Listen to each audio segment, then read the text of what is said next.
tombo. Oh gak aku wong gandrung wong wedok kaya ngemis. Ngene iki piye lho? Dicekel astane. Lah kaya ngene kaya paring-paring ae. Iya. Langsung cek ngono lho, Sul. Langsung cek. Mesti kula, Pak. Halo, Jody. Ini di atas panggung ya, Mas ya. Totalitas kerja nyuwun sewu Mbak Niken ngono sik ora apa-apa ngadep rono. Ora wis orang bojomu wis turu. Ning dhuwur panggung los pokoke. Iya. Ayo sampai obah tak gujer sikilmu. Ayo. Aku turu Mas. Nyuwun sewu Mbak Niken. Gak apa-apa peran. Mbak Niken. Nggih, Mas. Ya kalek tanganmu ki kok. Maaf permisi mau megang tangannya Mbak Niken. Kang omah langsung bedel dasar bojone. Ayo, gak apa-apa nih. Wong ayu. Melek semerem. Kinarya tombo. Melek to melek. Susah jroning batenku. Jawab, Ken. Wong bagus hantap rasa hatimu. Yo nggih pemanasan meneh. Ya sapa sing nembang? Yo Nduk Ken nggih tombo kangen Nduk. Ayo. Coba jumenengo cublak-cublak suweng Niken Salindri dari Kota Tahu Kediri. Ya. Ya toh berpacu dalam melodi yuk.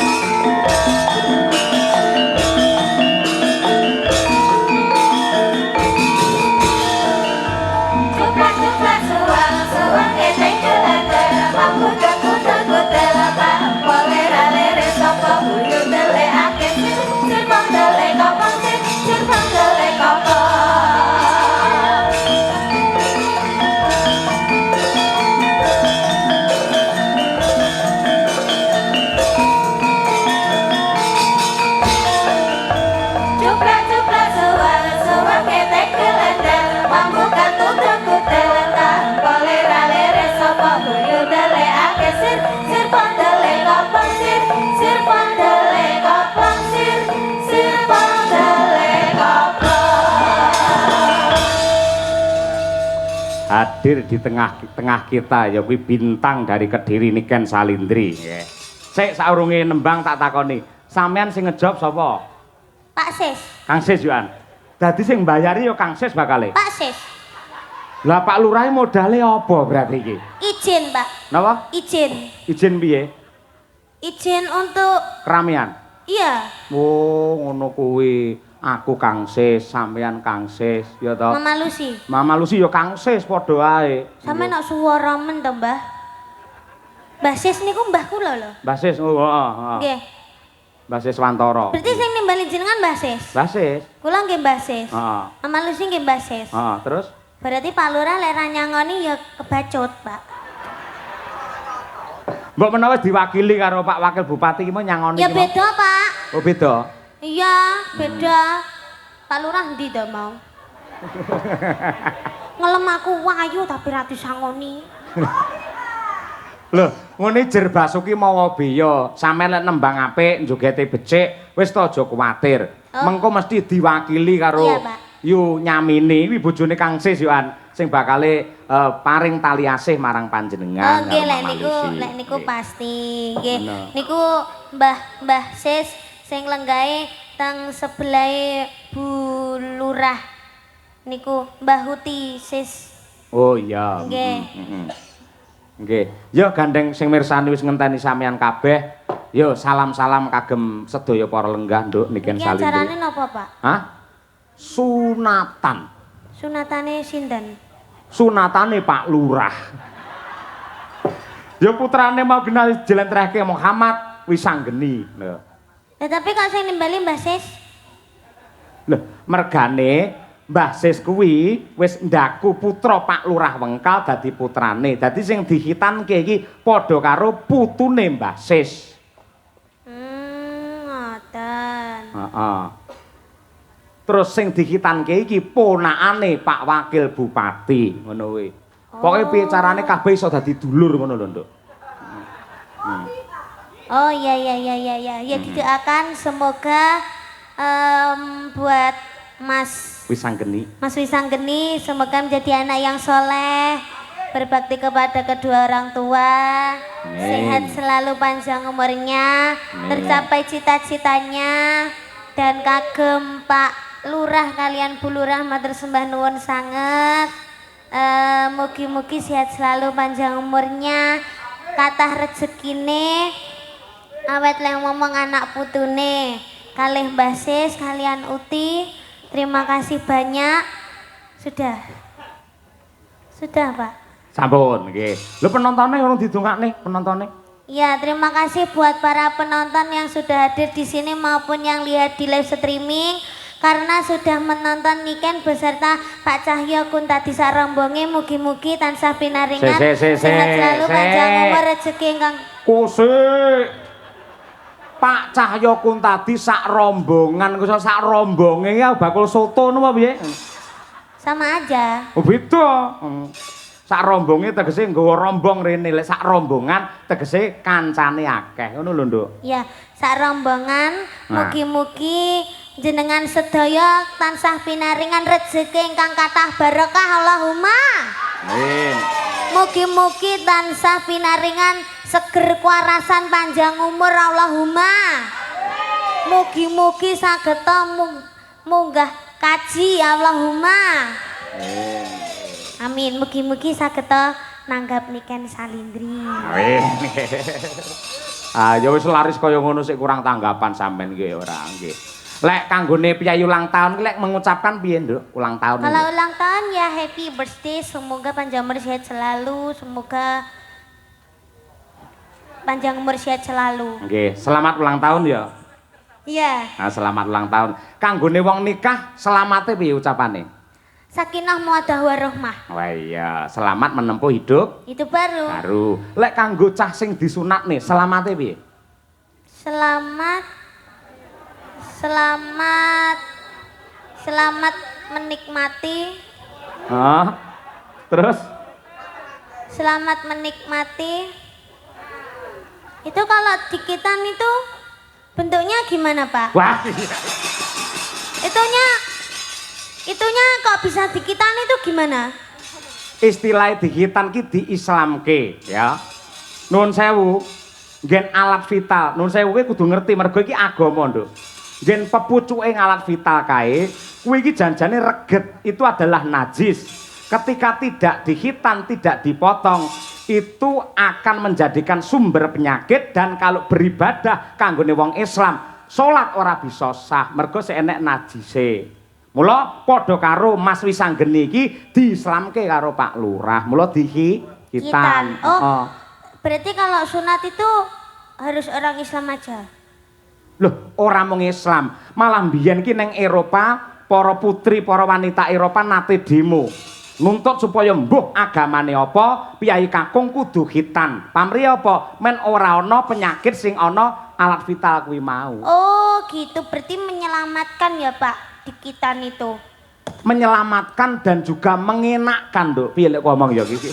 Berarti kalau seumpama kan udah dikitan, sekarang dikitan Mas Wisanggeni ya Pak. Terus jelek pemene enek regetane berarti ya dikitane. Lah lek angger reget dikitan ya entek Nduk suwi-suwi. Dadi langsung jenengan enek regetane terus di sunat. Wah, piye ya lek nerangne. Ngene Nduk, iki lho ya. Wis ngene ya. Bentuke ya ngono kuwi, Pak. Iki agama lho iki ilmu lho iki. Iki dadi ngene iki ya. Berarti pucuke ijo. Apa? Pucuke ijo. Heeh, mergo bar digedhuk ning tembok sing rupane ijo ngono. Kok sik tak terangne. Iki pamane ya. Lah iki sing dihitan iki, dipotong des iki akhire kan ilang. Lah iki ngene. Lah ngene iki kaya anu lho, kaya helm lho Nduk malian. Lah iki wis ilang. Iki sing reget iki. Upamane iki pamane go reget kena banyu, kena apa wedi apa kena apa, iki dikumbah wis resik. Oh. Nah, ngene iki sing dadi sumbere virus iki sing iki ya. Mula iki kudu disingkirke adoh. Nah, akhirnya dadi resik, ling ibadah iso sah 100%. Oh, kalau boleh tahu Mas Wisanggeni itu kelas berapa, Pak? Lah nyuwun prisa karo Pak Lurah. Kelas pinten, Bu? Kelas 5 SD. Nah. Sudah berani dikitan. Kenapa kok gak kelas 1 SMA aja, Pak, dikitannya? Lek kelas 1 utawa kelas 2 SMA, engko lek ngitani ulete ra umum. Dadi semono kuwi wis pas, ngono kuwi. Kayak adikmu Brahma kae ya kelas 5, si rambu rangkung kae si rambune ya kelas 5, ngono kuwi. Oh, rangkung mboten to, Pak. Oh, lho cara anu enek lho, kitan sing putri iki ana lho, Nduk. Diketok napa nih? Alah mbuh aku mumet dhewe to nyauri awakmu susu. Lah intine ngono kuwi dislamake. Ha mula kuwi pepucuke Ngalavita sing diketoki jenenge kulup. Mula ning nggen wayang sosok he kulup maju lungguhmu. Piye kabarmu kulup? Kulup kuwi mesti anak utawa putu sing lanang. Nah ngono kuwi. Kulup kuwi pepucuke Ngalavita kuwi mau. Oh. Lek wedok ora kulup, kulupan. Ayo ngono kuwi. Paham? Iya. Paham, ya. Wis ta susu lak ngerti dhewe sok nduk kowe. Wis ngerti bakale. Ya, ngono kuwi. Wong kabeh ya nglakoni, kabeh ya bakale ngayahi bangsa kaya ngono kuwi. Lah saiki minangka tandha tresna, ayo. Aku tak nyuwun iki kadang-kadangmu dulur-dulur fan beratmu mau wis meling, ya kuwi saka Sanidi ya, Nduk ya.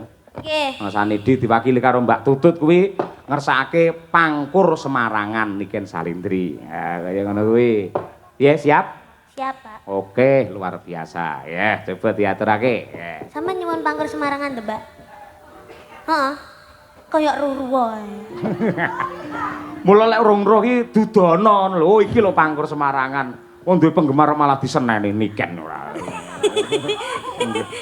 Aku lek karo penggemar kuwi basa malah kok seneni ora. Lah Mbak Tutut iki kalih kula wis pun Wis plek ya? nggih. Ah iya, aku kalih Bukesi wis plek-plek. Ayo ngono kuwi. Ayo, angger mencolot mudune plek-plek ngono kuwi ayo. Nano. Ya, Nduk. Cahayu Niken. Nah. Iki ndamel mingkar-minggur, Pak. Non? Ndamel mingkar-minggur. Manut jenengan. Mingkar-minggur. Sing los sing pundi? Mingkar-minggurin mawon nggih, Pak. Iya, mingkar-mingkur. Nah, nggih. Tuh. Mingkar-mingkuring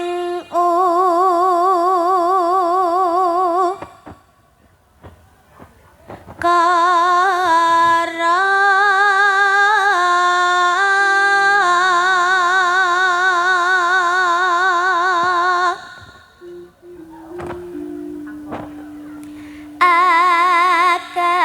akarana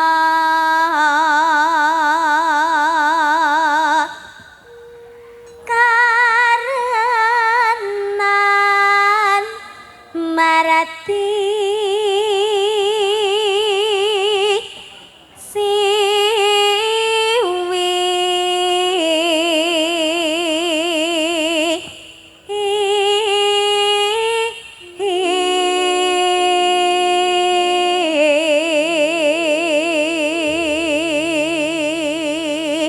Bot-bote pengen nonton Niken Salindri lho, aku mak teratap iso ting crunguk sirah tok ning kono to.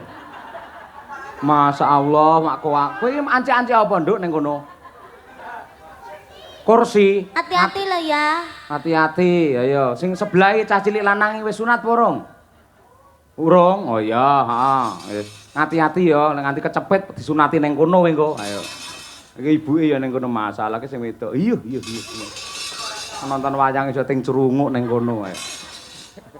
Yo, iki nggen gawat ki, Nduk, tarik napas konsentrasi penuh, nada tinggi. Niken Salindri. Yo.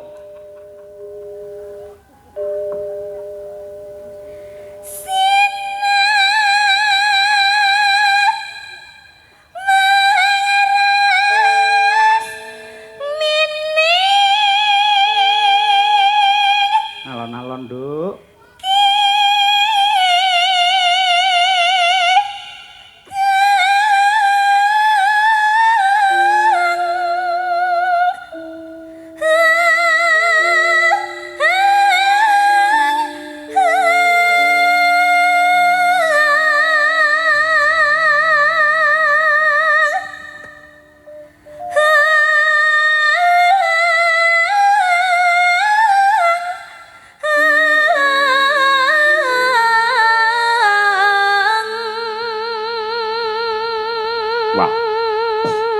Nada semono kuat wis kaya mboke wisan. Yo tepuk tangan untuk Niken Salindri. Wah. Mura ya kondang larang ya semono ya kuat lho bocah ora. Eloke nganti kaya ngono. Ha iya. Wis sok lek sampean bayen sok lek duwe putra nduk ora bakal kuwatir. Rasane ya ngono kuwi. Upamane arep nglairke anggere sampean wis pangkur semarangan, engko lair dhewe wisan. Ayo. Heeh. Terus deh. Sinopa sinu karata mereka tarata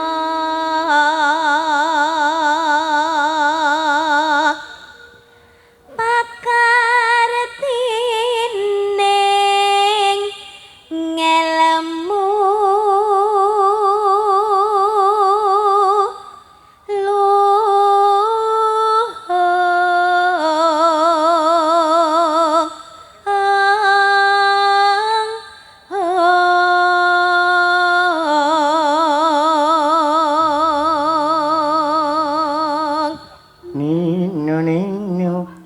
kang tumrap ning tanah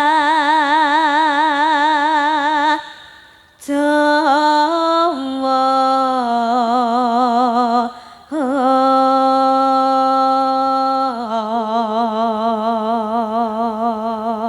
Nano agama ageming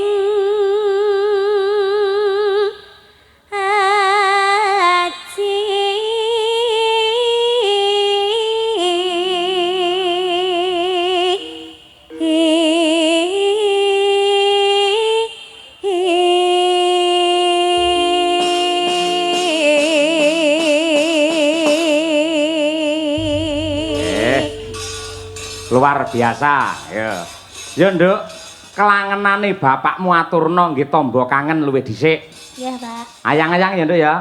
Nggih. Oke, sing nembang sampean walah temenanan. Nganti kaya bledek. Ya nggih.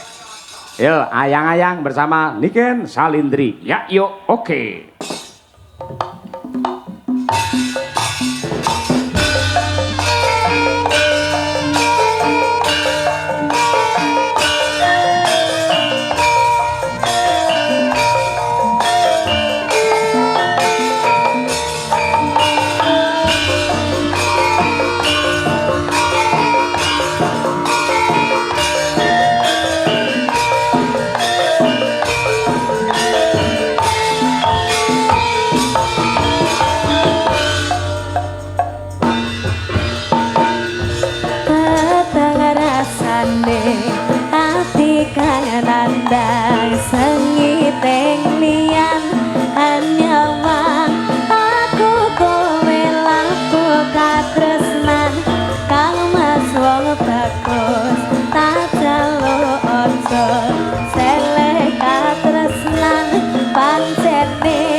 Pak Lurah Wengkal Rejoso tansah bagya mulya salamiyo.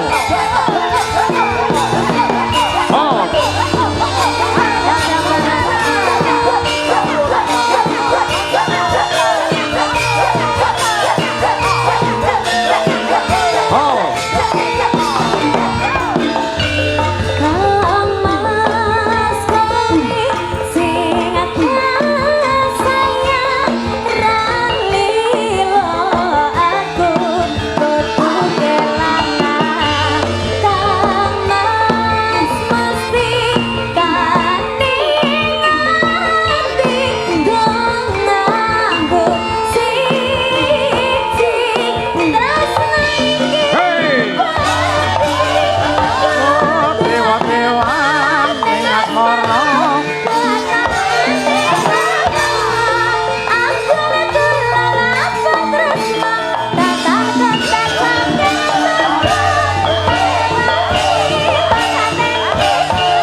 Luar biasa, tepuk tangan untuk Niken Salindri para penonton. Wah, ya. Horeg tenan. Yen gen sound system kaya nek sound horeg, yen sinden horeg ya Niken Salindri iki. Luar biasa elok temenanan. Sik, Nduk, gentenan. Ayo. Nggih. Nggih pemanasan mengko tampil meneh. Oke. Nanti gara-gara to? Nggih, Pak. Oke, jos. Tak totone wektune yen ngono. Ya. Mbak Lucy Brahman. Ayo iki. Iki untuk bintang tamu loro gedhi-gedhi kabeh. Mboten. Sampai ini penggali tentrem menapa piye to Mbak Lucy kok iso awake kaya ora suda-suda. Kula niku nggih suda sakjane tapi namung setengah on. Lek lumrahe tiyang lek umpama stres niku lak mboten doyan mangan. Lah kula niku lek stres napa mawon kula pangan. Saestu. Luar biasa. Sami kali Bu Kesi ngoten. Anggere Ramadan nika nggih. Poso to nika? Poso. Wah, bobote suda 3 kilo. Alhamdulillah. Bodo lak panganan tok. Mundak 7 kilo. Sami niku kanca kula plek dadi ngertos niku. Ngerti. Nggih. Yo berdiri. Mbak Lucy Ponorogo.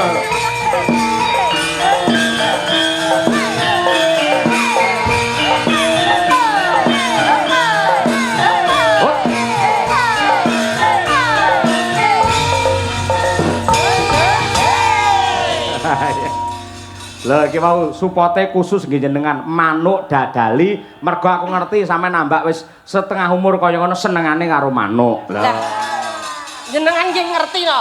Ngerti wae. Tiyang niku mbok apa umur 85 niku lek ngertos manuk nggih tasik seneng. Maksudnya nggih katuranggane jenengane wis ketok. Aku niteni angger wong wedok irunge tok kringeten ae. Ngono kaya jenengan niku. Maksudnya tegese open-open manuk, pitik niku kula remem. Nah, nggih. Nggih, makane kula kan jeneng kula kok pun Lucy Brahman niku lak kewan to. Lah sing jenenge Brahman iki lho sapa? Lah nggih niki jaman riyen niku tasik nyar-nyaran nyinden. Lah Mbak Kesinu Jinden kula penyanyi to. Terus kula nyar-nyare kula niku pengen dadi sinden penak ya ngoten. Terus pertama kali saya tuh orang wong Jawa kok belajar lagu Mancanegara. Wah iya. Kok isin aku ngono karo londo-londo bodho nyinden yo Mas yo Mas. Terus mirengke Mbak Kesi iku nyindek bawa ngoten niku semale pengen. Makane kok pertama kali ikut di Dalang Ponorogo nggih bareng Mbak Kesi niki namine Mbah Yotno Gondo Durjono. Nah niki Gondo Carita nika. Gondo Carita. Nah, mergo kula gedhi dhewe dawa ngadeke sanding buta dijenenge Lucy Brahman. Mergo ben gedhi dawa.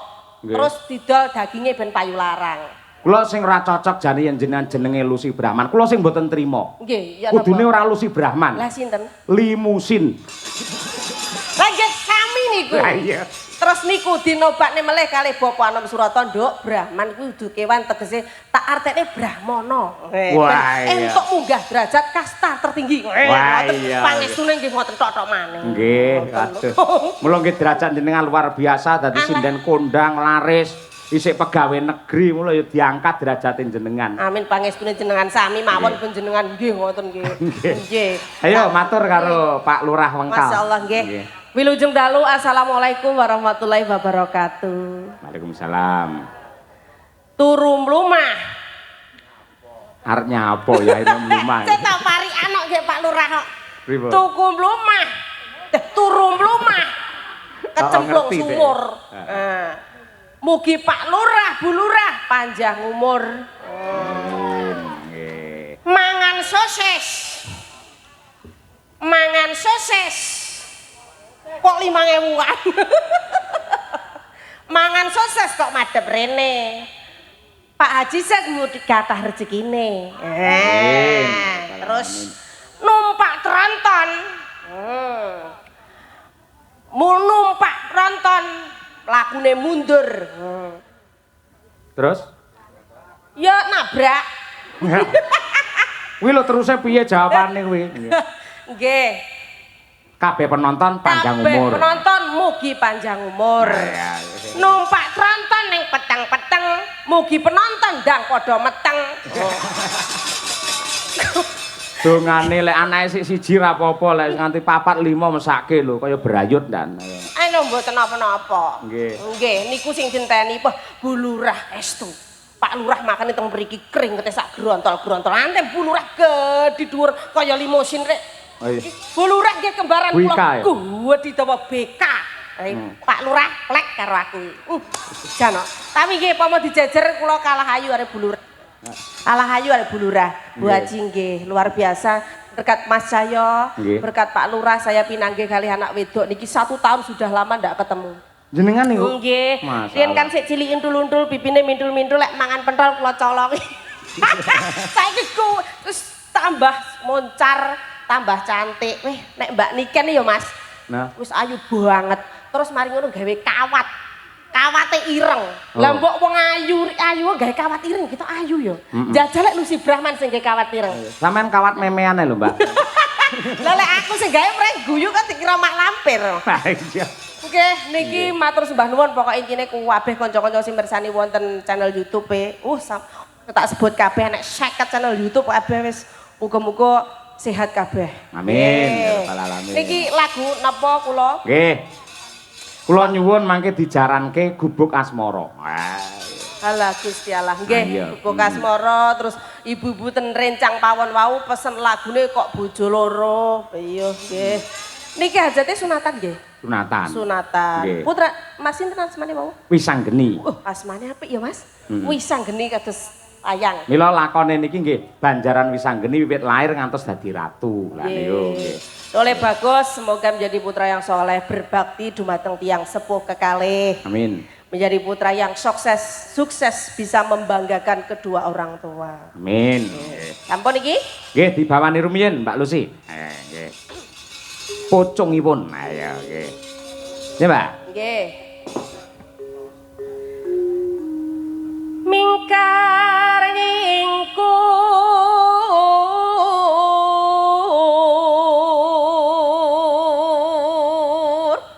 Aku sakjane pengen jajar ambi Bu Lurah. Arep Jajal nyapa? piye Pak Lurah piye genteng ngono lek buet jumenengke. Ngono. Nggih ta, Bu? Berkenan, Bun? Berkenan? Oh, berkenan ya, Mas, Bu. Kalih? Yu Yamini. Oh, siap. Kalih Bu Haji. Nggih. Wiwi tane nyingkar nyingkur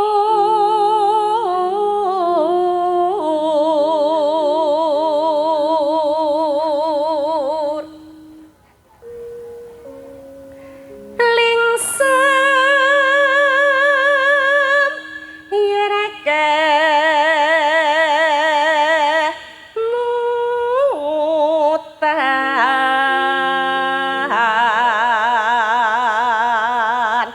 kene dumateng Mbah Kakung sepuh-sepuh ning mburi bokonge Mbak Niken. Wong lek gandrung ngepan karo Mbak Niken, Pak aja ning kene-kene ku kepentut lho. Kok dinten Mbak Niken gak apa-apa, Bu. Entute Mbak Niken wangi. Iya. Niku tiyang saking cintane. Heeh, dianggap anugerah malah. Nggih, nggih, sehat nggih, Mbak Kong. Nggih. Iya. Wonten anugerah. Tetapi lek wong penggemar nggih ngoten niku lho, mboten peduli. Nggih to? Mbak Niken ayu iki mesti entute ya wangi. Ya ora, tetep ya mambu ora. Lalampar kangka guri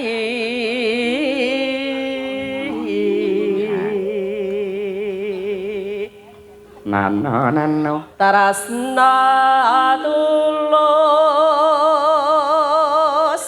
nadyanengku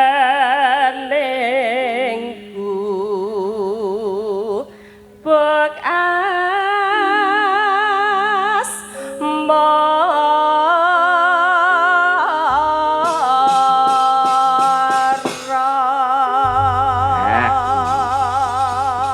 Oke, terima kasih. Monggo gubuk asmara diaturaken. Mbak Lucy Brahman Ponorogo. Yo, monggo, Mbak. Yen liwat aku kelingan bakae lemas piye tak leren mase. Ya, iki lho ciri khasé, Nduk. Ya.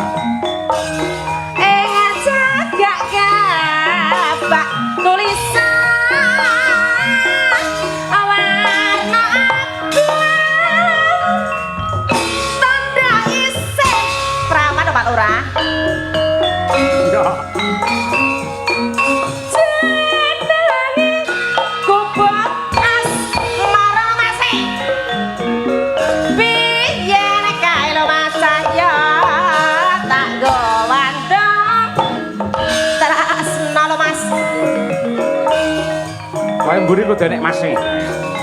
Tanapa bantal tanpa rasa. Mas.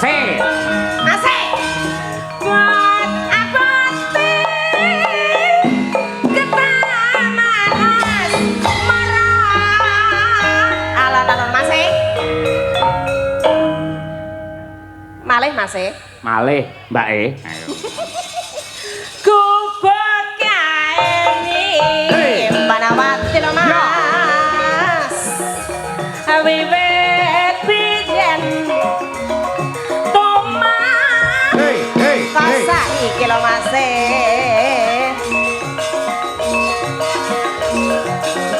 Kubek kae kabeh. Crita lo Mas. Tengah wangi nganti gajah Crita. Oh. Aku ora tau ngerti garamane dudu mak rek. Wis ngono kuwi pancen. Ya, ngoten niku. Kadang-kadang luar biasa. Nom-nom arek sinabu. Heeh. Yen sinabu jenengan kok mboten enten sing tuwa to? Lah tuwa sithik tak pateni ya, Mbak. Lho mergo pikirane iki digawe semeleh, akhire awet enom ngono lho. Iya, jangan melihat KTP. Kunci biar awet muda jangan menghitung umur. Dua aja ndelok KTP. Heeh. Mergo KTP ki wis elek iso umur hidup. Ora percaya jenengan mirsani mbok ganteng kaya apa jenengan lek foto KTP lak elek. Heeh. Bener iki, Mbak. Iso nduwa bros ngono ayo. Malih Mas. Iya, Mbak E. Ayo. Monggo Mas. Iya, Mbok E. Di rumah saya malah kelingan. Hanya lo mbok kaya mbok-mbokan guyangan. Lah kula riyen mantan mriko kok. Ora. Tahu lho kula estu wayangan kali Bu Kesi teng mriko. Heeh. Dinyang wong. Dinyang wong. Dinyang wong dikira cah anyar. Heeh. Tenan kula arep Bu Kesi teko. Iki lho barang anyar. Sumpah kuwi tenan. Iki jangan sik aku perawan mbek iki. Heeh. Sampe nyauri, kula mboten anyar, pindahan. Lah iya. Malah nggih. Nggih no. Cadatan srone ati. Datan lontor Mas. Saya marah.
Jogetnya kayak Jainul.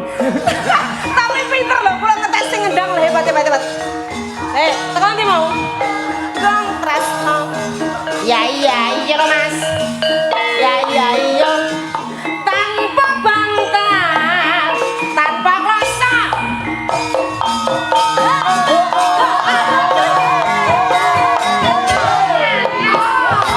Marah Mas. Kubok kae. Nyipet mati. Wiwet biar oh tomat pinter kepunculan siji Terlalu nafsu aku ya. kubok kae kabeh cerita lo Mas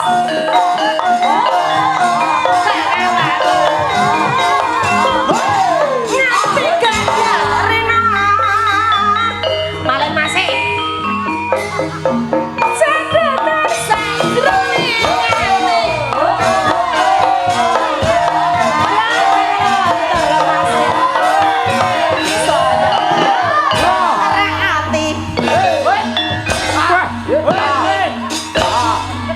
aku kowe dadi karma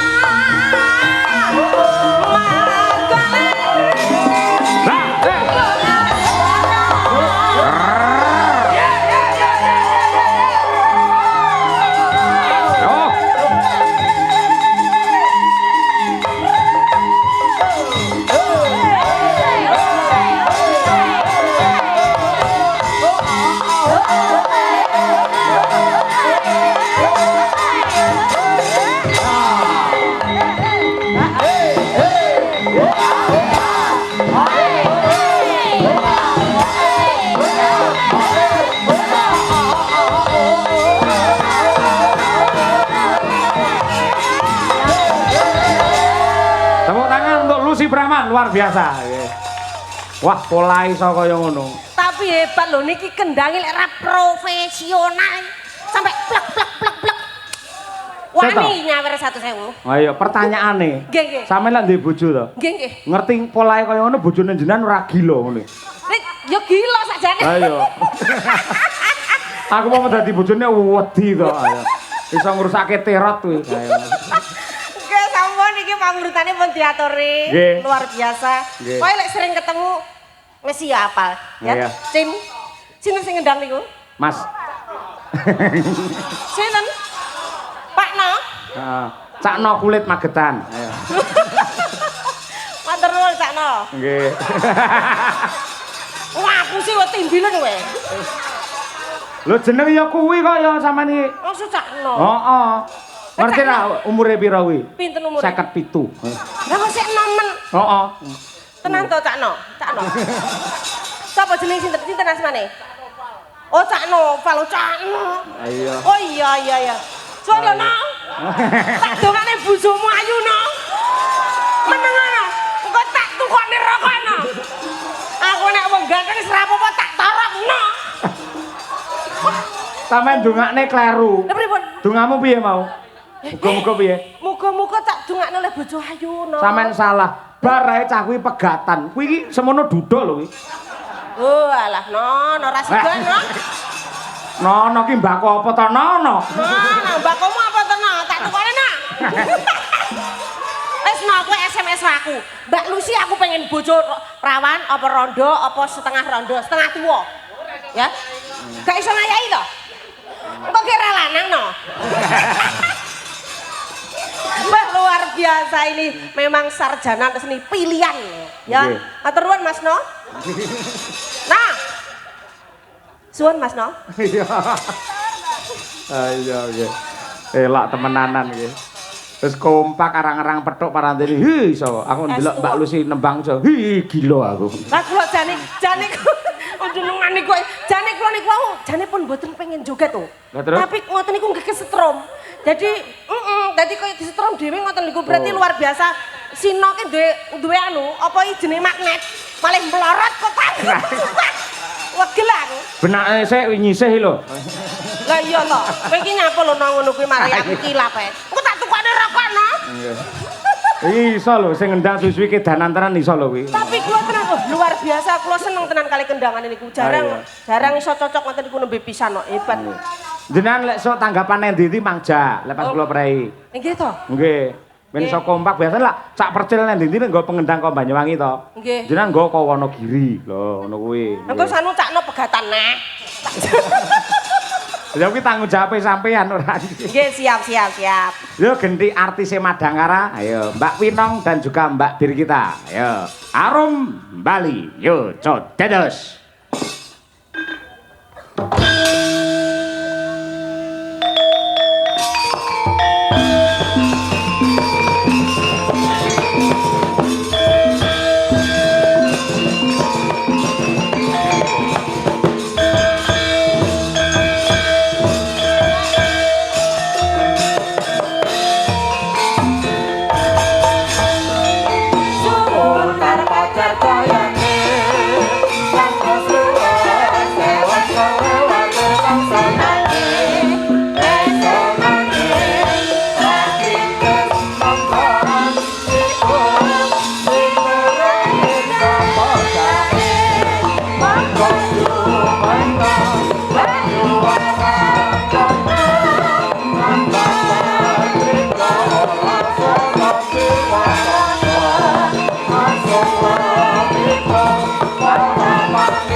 Menika superstaripun Madangkara yang setiap pentas tidak pernah izin, Winong Nawangsih dan juga Mbak Birgita Ayu sarjana seni dari Tulungagung dan Kediri.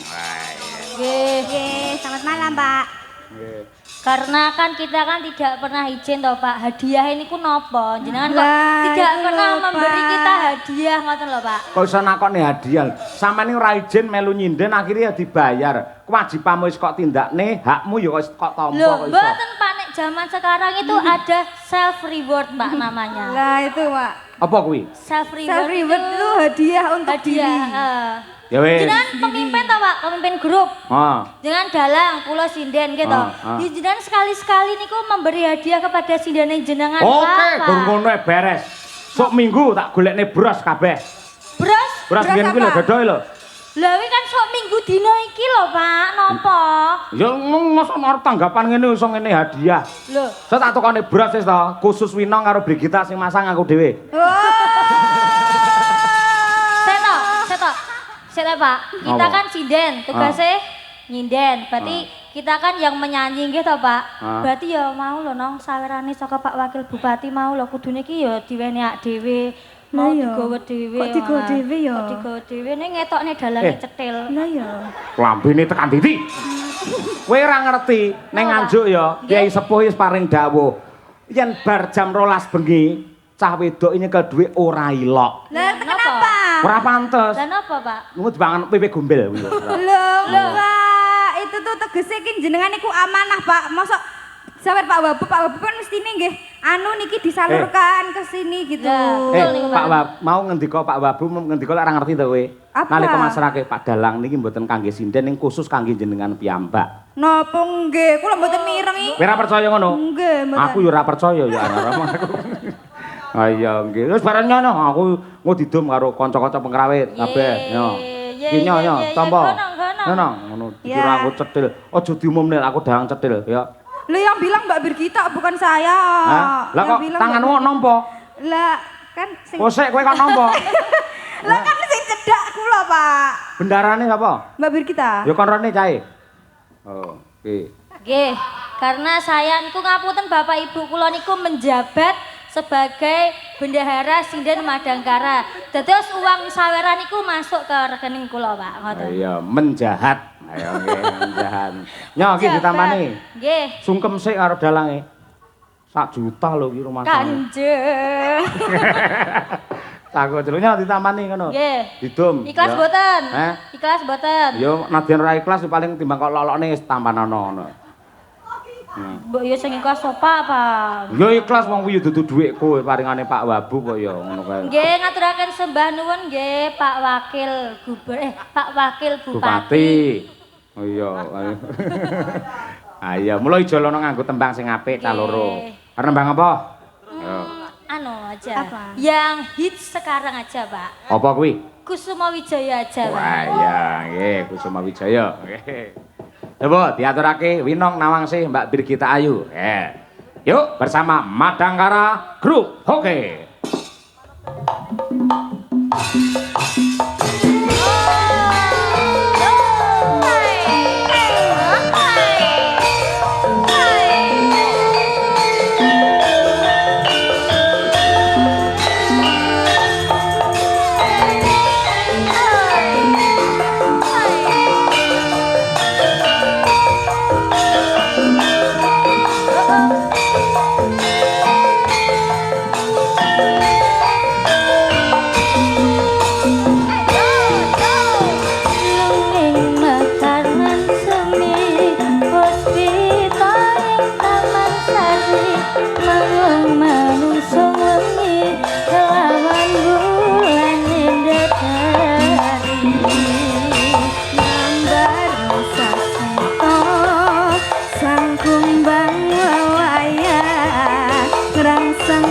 Saring ing kembang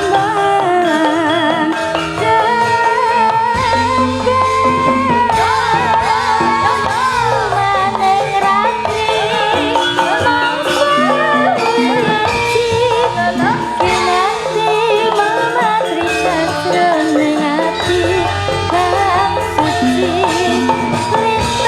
lintang panjenengan antareksa ati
Terima kasih. Nggih.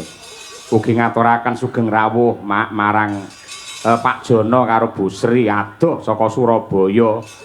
Mau njagong ning Jombang bablas nusul awake dhewe. Heeh. Panjenengane iki le tresna karo Madangkara luar biasa. Ora mung laladan Nganjuk tekan Madiun Ponorogo, Solo, nusul kok, Nduk. Iya. Kuwi jenenge katresnan. Lah, welinge ya kuwi budhe nyamini. Oh ya Kang Sis. Supaya ngaturake lintang asmara. Ya, Lah, lintang asmara iki jane sing dikersake engko sing nembang kudu Niken Salindri, Lucy Brahman karo Sukesi Rahayu. Nah. Piye jane kuwi? Ning ngeten budhe nyami. Lintang asmara niku duet nggih. Dados kakung kalian putri. Pun sakniki kula tengahi gandeng Bu Kesi menika sampun mendita mboten jumeneng nggih. Samenika Mbak Lucy Brahman kalian Niken men jumeneng kok kakunge siji men dijiro karo sinden loro. Oh iya. Gandeng sing loro iki genah sinden sing awake gedhe-gedhe. Tak goleke pengrawit sing gedhe dhuwur. Sapa? Mas Sulomo. Iki ya meh padha karo Ardi mirip pisan ya. Ayo keroyokan Mbak Niken karo Mbak Lucy. Pokoknya arep kok kapakne manut. Mas Prasetyo Sulomo. Oh iki. Piyayine gagah gedhe dhuwur putih Cina. Yo kan disapa kan Mbak Lucy iki kon munggah bocah. Pundi piyayine? Monggo Mas Sulomo. Nggih. Niku Mas Prasetyo Sulomo. Mas Prasetyo. Kan ayo kan dijupuk kan kuwi ditarik kon rene kan. Ayo. Pundi ta tiange? Kuwi lho, gedhe dhuwur putih lho. Ayo. Lah alah kaya benek tek ngono kok. Kono jare putih kaya Ardi. Tapi ya ora apa-apa iki hampir mirip-mirip ora apa-apa lek Ardi putih kan iki rada pramuka. Sing tandha wong lanang ki ora apa-apa ora tek bagus-bagus nemen iki gak apa-apa ngene iki dipupuri priya bagus malih gula. Ampun ngenyek niki nuwun sewu sampun dados guru lho wonten SMP. Guru SMP lho ya jenggote kaya Romai Rama. Masyaallah luar biasa Pak. Salaman karo Budi Lucy, salaman. Le. Nggih. Oh, katur konjo. Karo Mbak Niken salaman. Ayo. Tak kira dicium. Dicium.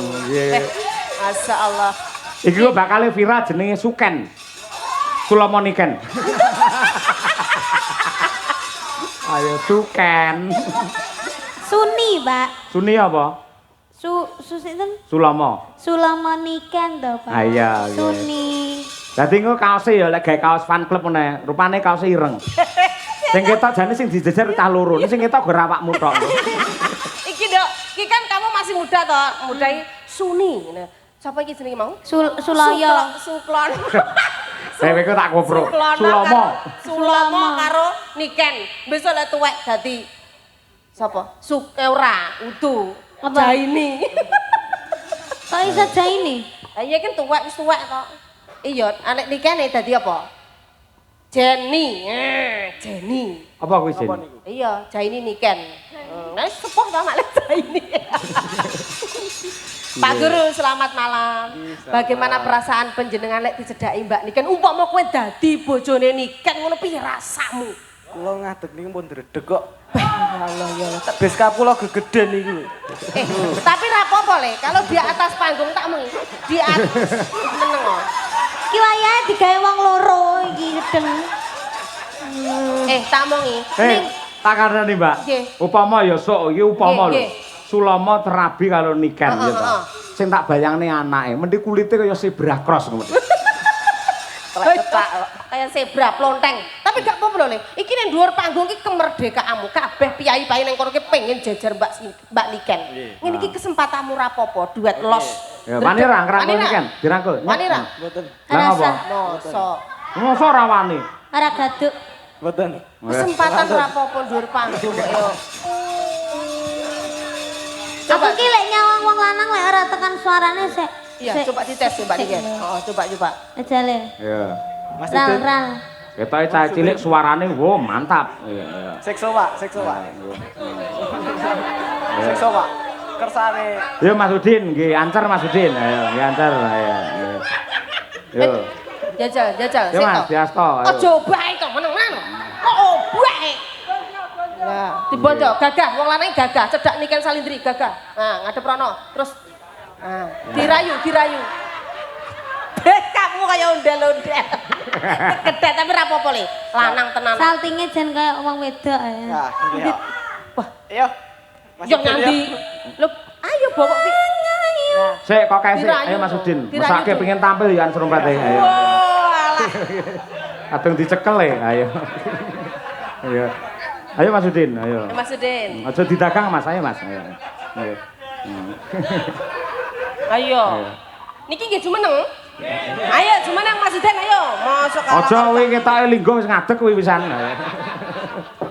Ayo, nggih. Ayo Mas.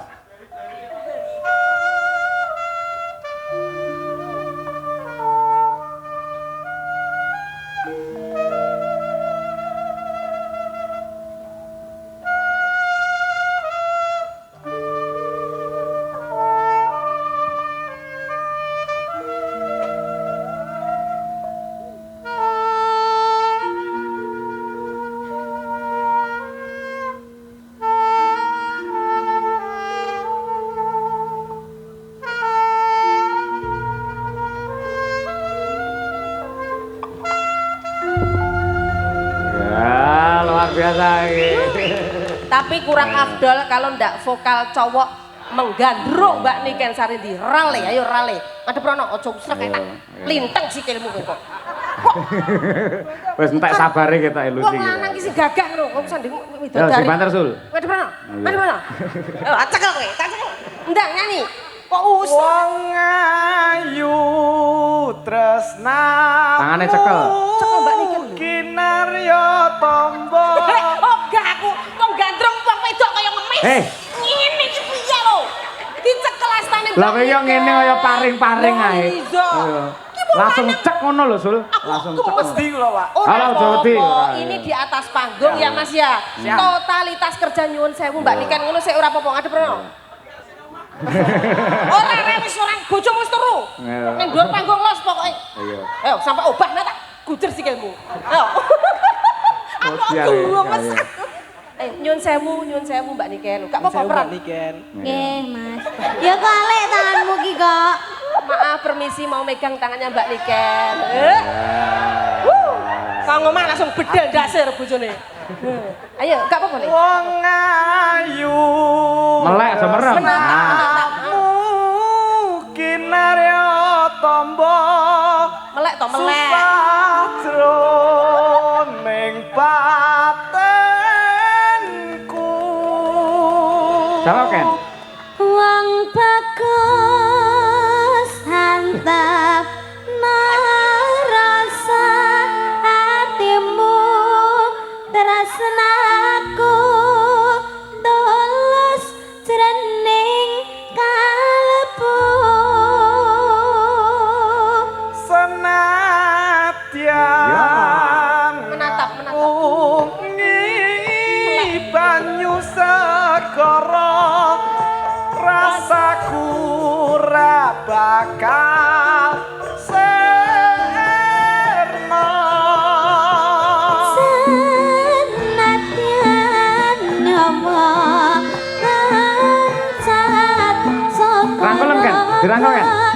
Dirangkul, Ken?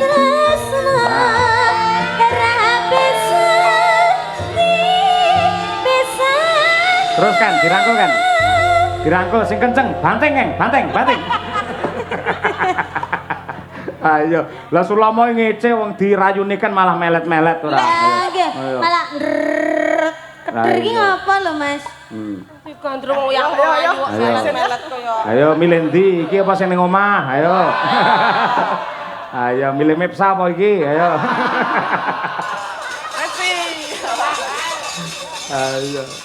Oke, luar biasa. Engko pokoke sing putri piyayi loro. Nah. Siap. Pokoke arep kok remuk, arep kok jur, monggo. Ayo. Ayo ikhlas aku wisan ayo. Monggo Budi Nyamini menika pamundhut panjenengan. Ayo. Yuk diaturake Lintang Asmara. Dados. Ayo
budenya ini.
Ini Masya Allah Bu Haji. Kiai Dermawan gitu. Masya Allah, jan piyayi lek nyah-nyah kaya ngene iki lho Mas.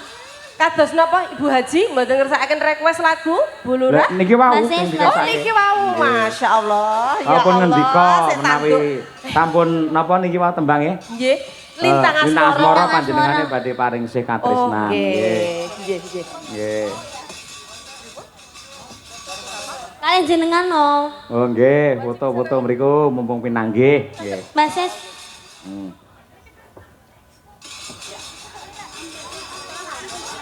Nah, monggo. Nah, iki dokumentasi ya. Saben-saben awake dhewe sowan ana ning Gunung Butak Kediri kae ya sing nyponsori ya Kang Sis karo Budi Nyamini kuwi. Ya. Terima kasih. Sehat selalu Kang Sis. Nggih. Bu Lurah matur nuwun nggih. Tansah pinaringan rahayu wilujeng ya. Antuk pengasih saka Yuwang Agung. Ya, nggih. Min. Mangke kalajengaken gara-gara genduk niken karo Mbak Lucy nggih. Siap-siap. Wah engko sing luwih hot, sing luwih jos. Ya, nggih. Mbatutne glaring crita luwih dhisik ya, Mak. Iki nganjuk, Nduk, telung perkara kudu kecekel antarane lakon lagon karo guyon. Ayo tak dherekake, ayo. Kuku sing dupaku melun ngenenging biasanga pake kawengku sagung jajahan